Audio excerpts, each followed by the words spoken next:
We Carmel Group of Institutions promote and commemorate the World Day Against Child Labour was first established in the year 2002 by the International Labour Organization to draw constant attention to the issue of child labour and to revise and revisit our strategies to eliminate child labour. It has been 19 years since 2002, and the World Day Against Child Labour is observed on 12th June every year.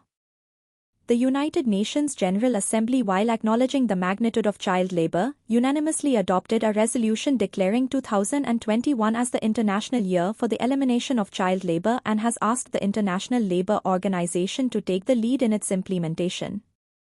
This day brings together governments, local authorities, civil society and international, workers and employers organizations to point out the child labour problem and define the guidelines to help child labourers. The significance of the World Day Against Child Labour is to pay attention to the problem of child labour and to find ways to eradicate it.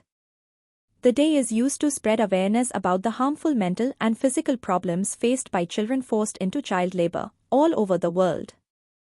Thank you.